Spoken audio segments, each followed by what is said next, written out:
বন্ধুরা, আশা করি ভালো আছেন। আমিও ভালো আছি। আজকের যে ঘটনাটা বলতে যাচ্ছি সেটা একটা সত্যি ঘটনা। তো শুরু করছি আজকের ঘটনা। খোলা জানালা দিয়ে বয়ে আসছে মৃদু হাওয়া। বালিশে মাথা রেখে রবীন্দ্রনাথের গল্পগুচ্ছ পড়ছে। মাথার উপর জ্বলছে 100 পাওয়ারের লাইট। সারাদিন বই পড়তে পড়তে ভালো লাগছিল না, তাই রবীন্দ্রনাথের গল্প পড়ে মনটাকে ফ্রেশ করতে চাইছিলাম। 3 দিন সরকারি ছুটি হওয়া মেসের সকলে বাড়ি চলে গেছে। পরীক্ষার কারণে শুধু আমি একলা রয়ে গেছি বহুকালের পুরনো এই বাড়িটিতে। ঢাকার কাছে থাকার জন্য এর চেয়ে আর ভালো জায়গা খুঁজে পেলাম না। আমার বন্ধু মর্শেদ এখানে থাকে। ভাড়া তুলনামূলকভাবে কম হওয়ায় আমিও উঠে গেলাম। এই 2 তলা বাড়িটিতে আমি ছাড়া আর কেউ নেই। দারোয়ান আছে, গেটের কাছে থাকবে রাত 10টা পর্যন্ত। তারপর প্রধান ফটক বন্ধ করে আমাকে থাকতে হবে এই আলো ছায়ায় ভরা বাড়িটিতে। বাতাসের জোর বেশি, তাই জানালাটা বন্ধ করে দিলাম। তারপর আবার বই পড়তে লাগলাম। হঠাৎ কোন সংকেত না দিয়ে জানালাটা খুলে গেল। চমকে উঠলাম আমি, চমকে গেল আমার হৃৎপিণ্ড। বড় বড় চোখ করে আমি জানালার দিকে তাকিয়ে রইলাম কিছুক্ষণ। তারপর 1 পা 2 পা করে জানালাটা বন্ধ করে সবে মাত্র বিছানায় উঠে বসেছি এমন সময় লাইট নিভে গেল। অন্ধকারে ডেকে গেল আমার চারিপাশ। বালিশের নিচ থেকে দিয়াশলাইটা বের করে মোম জ্বালিয়ে বসলাম। ভালো লাগছিল না। ভাবলাম নিচে গিয়ে দারোয়ানের সাথে কিছুক্ষণ গল্প করা যাক। গেটের কাছে গিয়ে দেখি দারোয়ান ঘুমে ঝিমুচ্ছে। কাছে গিয়ে বসলাম। আমাকে দেখে বলল, কোন সমস্যা হয়েছে? আমি বললাম না, এমনিতেই আপনার সাথে কথা বলতে মন চাইল তাই চলে আসলাম। তারপর অনেকক্ষণ উনার সাথে কথা বললাম। যতবারই এই বাড়ি সম্পর্কে জানতে চেয়েছি ততবারই উনি প্রসঙ্গে অন্যদিকে ঘুরিয়ে দিয়েছেন। জানতে পারলাম উনি আজ 20 বছর ধরে এই বাড়িটি দেখাশুনি করছে। এর মধ্যে অনেকেই এখানে এসেছে, কেউ বেশি থাকতে পারেনি। এমনকি মারাও গিয়েছে অনেকে, কিন্তু কেন এমন হয়েছে সেটা বলেনি। জানতে চেয়েও ব্যর্থ হয়েছে। রাত 10টা বাজাতেই উনি আমাকে সাবধান করে চলে গেলেন। প্রধান ফটক বন্ধ করে আমি ঘরে এসে বসলাম। ভয় করছিল, আমার খুব ভয় করছিল। কারণ এখনো আসেনি। আজকের রাতটা আমার কাছে বেশ অভিশপ্ত মনে হলো। এই বাড়ির আদৌ কোন ঘটনা আমার জানা নেই, তবুও নিজ জ্ঞান থেকে বলতে পারি এই বাড়িটি কোন সাধারণ বাড়ি নয়। আজকের রাতের মতোই এটা একটা অভিশপ্ত বাড়ি। অশরীরদের বসত হয়তো এই বাড়িতেই আছে। আমি জানি না আমার জীবনে আজ কি করতে যাচ্ছে। ছাদের উপর কারা যেন হেঁটে চলছে। মনে হচ্ছে কোন দানবীয় পা বারবার আঘাত করছে ছাদের উপর। ইচ্ছে হচ্ছিল এই বাড়ি থেকে পালিয়ে অন্য কোথাও চলে যায়, কিন্তু তাও সম্ভব নয়। এ বাড়ির ছাদে আমার কখনো যাওয়া হয়নি। শুধু শুনেছি এ বাড়ির ছাদের গেট বন্ধ, কারো কাছে তার চাবি নেই। 4 তলায় একটা ঘর আছে তালাবদ্ধ, কে জানে সে কি আছে।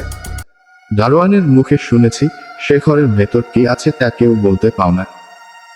শুধু এতটুকুই বলতে পাও, সে ঘরের দরজা হঠাৎ কখনো কখনো মাঝরাতে খুলে, আর যেদিন খুলে সেদিনই কন্যা অঘটন ঘটে।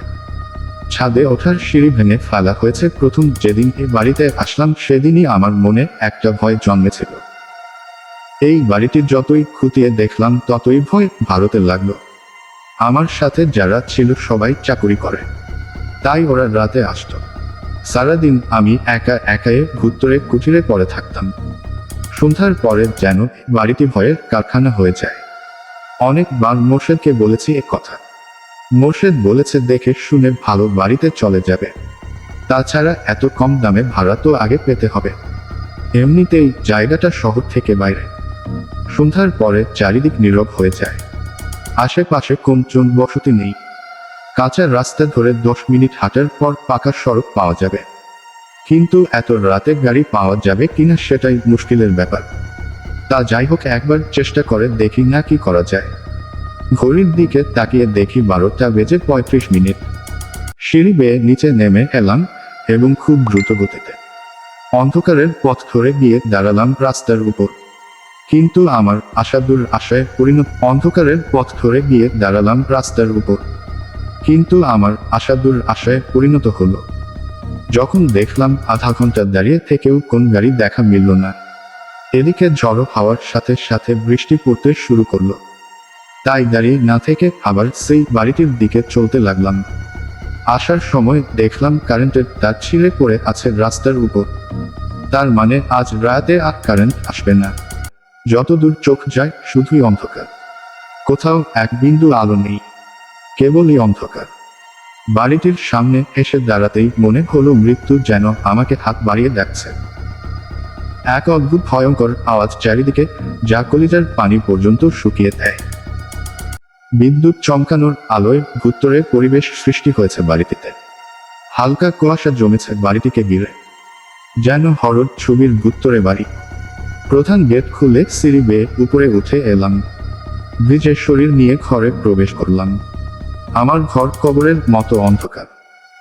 যাওয়ার আগে মোমবাতিটা দিবি জ্বলছিল, এত তাড়াতাড়ি মোমবাতি শেষ হওয়ার কোন মানে খুঁজে পেলাম না। হেমন্তের রাত এমনিতেই অনেক বড়, কি করা যায় ভাবছি। পকেট থাকা মোবাইলটা বের করলাম। কারোর সাথে যোগাযোগ করলে মনটা হালকা হবে। ফোন করলাম মোর্শেদের কাছে, ওর মোবাইল বন্ধ। ফোন করলাম আমার এক শিক্ষকের কাছে, তিনি ঢাকাতেই থাকেন। এখানে একবার এসেছিল, সেদিনই আমাকে বলেছিল আমি যেন এই বাড়িটা ছেড়ে দেই। স্যারের কথা মতো আমি বাড়িটা ছেড়ে দিয়েছি। সামনের মাসের 1 তারিখে নতুন বাসায় উঠব। আজ বুঝতে পারছি স্যার কেন আমায় সেদিন বাড়িটা ছাড়তে বলেছিল। হঠাৎ দরজা খোলার শব্দ পেলাম, আমার কলিজাটা কেঁপে উঠল। তবে 4 তলার সেই ঘরে অজানা আমার বুক বুক কাঁপছে। কানে ভেসে আসছে পায়ের শব্দকে, যেন সিঁড়ি বেয়ে উপর থেকে নিচে নামছে। আমার ভয় আরো বেড়ে গেল। এদিকে ঝড়ের তাণ্ডব বেড়েই চলছে। অনেক কষ্টে স্যারকে ফোনে পাওয়া গেল। স্যারকে বললাম, স্যার আমি খুব সমস্যায় আছি, আমি জানি না আজ রাতে আমার জীবনে কি করতে যাচ্ছে। লাইনটা কেটে গেল। আবার কল করতে গেলাম, ব্যালেন্স নেই। স্যার ফোন করলেন, রিসিভ করে বললাম সব ঘটনা খুলে বললাম। কিন্তু নেটওয়ার্ক সমস্যার কারণে স্যার ঠিক মতো কিছুই বুঝলো না। লাইনটা আবার কেটে গেল। এবার নেটওয়ার্ক শূন্য মোবাইল হাতে আমি বসে রইলাম বিছানার উপর। মোমবাতি নেই, তাই মোবাইলের লাইট জ্বালিয়ে রেখেছি। তাতে সেটার ব্যাটারি খরচ হচ্ছে বেশি। হয়তো ঘণ্টাখানেকের মধ্যে সেটাও বন্ধ হয়ে যাবে। ঝড় থামার কোন নামগন্ধ নেই। আমার ঘরের জানালাটা একবার বন্ধ হচ্ছে আর খুলছে। আমি সেটাকে বারবার বন্ধ করতে গিয়ে ব্যর্থ হয়েছি। চারিদিকে কেমন যেন এক ভয়ানক শব্দ হচ্ছিল। কোথাও কোন আলো নেই, শুধু মাঝে মাঝে বিদ্যুৎ চমকানোর আলোতে কিছুদূর দেখা যাচ্ছে। সত্যি সত্যি যা ভেবেছিলাম, ঘণ্টাখানেকের মধ্যেই মোবাইলটা বন্ধ হয়ে গেল। আমি অন্ধকারের কারাগারে বন্দী হয়ে গেলাম। হঠাৎ মনে হলো কে যেন চাপা সুরে কাঁদছে জানালার ওপাশে। আমি আস্তে আস্তে হেঁটে গেলাম, না কোথাও কেউ নেই। এমন সময় হৃদয়ে আতঙ্ক তুলে কে যেন আমার দরজায় নক করলো। আমি তখন ভয়ে রীতিমতো কাঁপছি। আমার গলা দিয়ে কোন স্বর বেরোচ্ছে না। আমি দাঁড়িয়ে আছি ঘরের এক কোণে। একটা ইঁদুর আমার পাশ দিয়ে দৌড়ে গেল। আমি চিৎকার দিয়ে উঠলাম। দরজার ওপাশের আওয়াজটা থেমে গেল। খুব বড় বড় ইঁদুর ঘরের মধ্যে ছোটাছুটি করছে, যা আগে কখনো দেখতে পাইনি। আমার পায়ের পেছনে বিচে বিচে অনুভব করলাম। মোবাইলটাকে আবার চালু করলাম, ব্যাটারি লো সিগন্যাল দিয়ে সেটা আলো জ্বাললো।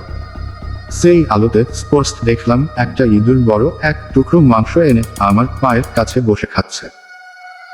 আর তার রক্ত আমায় পায়ে এবং প্যান্টে লেগে ভিজে ভাব তৈরি করেছে। এমন দৃশ্য আমি কোনোদিন দেখিনি, কোন বইতে পড়িওনি কখনো। ভয় আমাকে আবার গ্রাস করলো। মোবাইলের আলো নিভে গেছে, সেই সাথে বাইরের ঝড়ও থেমে গেছে। চারিদিকে এক অদ্ভুত নীরবতা। শুধু মাঝে মাঝে নুপুরের সুর আর ছোটাছুটির শব্দ পাওয়া যাচ্ছিল। কারা যেন ফিসফিস করছে বাতাসে ভেসে। আমার চোখের সামনে যেন হাজারো প্রেতাত্মা দাঁড়িয়ে আছে। ভয়ঙ্কর তাদের চোখ, হাত, নখ, পা, চুল। চোখ বুঝলেই সেই একই দৃশ্য। ফ্যানের সাথে ফাঁসিতে ঝুলন্ত তুলনি। বড় বড় চোখ, জিহ্বা বেরিয়ে এসেছে মুখ থেকে, হাতে বড় বড় নখ। ঘরময় আগর বাতির গন্ধ, যেন কোন মরা লাশ আমার সামনে শুয়ে আছে। মনে হচ্ছে চারিদিকে রক্তের নদী, আমি তার মাঝে সাঁতার কাটছি। আমার সামনে পিছনে মৃত্যু তাড়া করছে। আমি চোখ বুঝতেও পারছি না, আবার মেলতেও পারছি না। এটা কি প্রচন্ড ভয়ের কারণে মানসিক সমস্যা বৃদ্ধি পেয়েছে, নাকি সত্যি দেখছি কিছুই বুঝতে পারছি না। কিন্তু আমার মন আমি দুর্বল করিনি, যতটুকু সম্ভব শক্ত রাখার চেষ্টা করছি। আলো ছাড়া ঘড়ি দেখতে পাচ্ছিলাম না, তাই অনুমান করতে চাইলাম কটা বাজে। হতে পারে রাত 3টা কি 3:30-এর বেশি নয়। এখনো সকাল হতে অনেক দেরি। কাল সকালেই আমি এই অভিশপ্ত বাড়ি ত্যাগ করব। আর নয়, এখানে থাকলে নিশ্চিত মৃত্যু, এতে কোন সন্দেহ নেই। হঠাৎ কানে একটা শব্দ ভেসে এল। ভালো করে সেদিকে কান পাতলাম। কে যেন সিঁড়ি বেয়ে নেমে এল, তারপর আস্তে আস্তে এদিকে হেঁটে আসছে। পায়ের শব্দটা নীরব শব্দকেও হার মানিয়েছে। আমার দরজার কাছে এসে আওয়াজটা থামল এবং দরজা নক করল। আমি এবার সাহস হারালাম না। অন্ধকারে দরজার দিকে হেঁটে যেতে লাগলাম। আমার শরীরের সাথে কিছু একটা ধাক্কা খেল। হাত দিয়ে দেখি কার যেন পা ঝুলছে। মনে হচ্ছে ফ্যানের সাথে কোন তরুণী ফাঁসিতে ঝুলছে। আবার হাত বাড়িয়ে দেখি কিছুই নেই। আমার সাথে কি হচ্ছে এইসব আমি নিজেও জানি না। শুধু বুঝতে পারছি আলো না পেলে অন্ধকারে হার্ট অ্যাটাক করে যে কোন সময় আমি মারা যেতে পারি। অশিরির জন্য এটাই সার্থক। হেঁটে গিয়ে দরজা খুলে দিলাম। কি অদ্ভুত ব্যাপার, দরজার সামনে কেউ নেই, অথচ একটু আগেও আমি হেঁটে আসার শব্দ পেয়েছি। এমন সময় বাইরে বিদ্যুৎ চমকে উঠল। সেই আলোতে আমি দেখলাম আমার সামনে একটা বডি দাঁড়িয়ে আছে, সেটার গা থেকেই আগর বাতির গন্ধ আসছে। মাথা নেই, পা দুটো বাঁকা, গায়ে সাদা কাপড়, আমার থেকে মাত্র 1 হাত দূরে, সাথে একটা তরুণী, চোখ দুটো তার বেরিয়ে আসতে চাইছে। গলায় কালো মোটা দাগ, চোখ দুটি সাদা, কোন মনি নেই, বাঁকা হয়ে পা দুটি ঘুরে আছে। আমার মনে হলো মৃত্যু যেন আমায় ছুঁয়ে ফেলেছে, আমি আর বাঁচতে পারবো না। এটাই বুঝি আমার জীবনের শেষ মুহূর্ত। আমি আমি জ্ঞান হারালাম। যখন জ্ঞান ফিরল, আমি নিজেকে বিছানায় আবিষ্কার করলাম। দারোয়ান এসে আমাকে সিঁড়ির নিচে পড়ে থাকতে দেখে, তারপর বিছানায় এনে শুয়ে দেয়। গতকাল রাতের কথা মনে পড়তেই আতঙ্কে উঠলাম আবার। দুপুর নাগাদ সেই বাড়ি ত্যাগ করলাম, তারপর আর কোনোদিন সেই বাড়ির মুখী হইনি। তার কয়েকদিন পরই শুনলাম বাড়ির দারোয়ান চাচা মারা গেছে। বাড়ির ভেতরেই তাকে মৃত্যু অবস্থায় পাওয়া যায়। এখন আর সেই বাড়িতে কেউ থাকে না, থাকে শুধু অন্য জগতের অশরীররা। সমাপ্ত।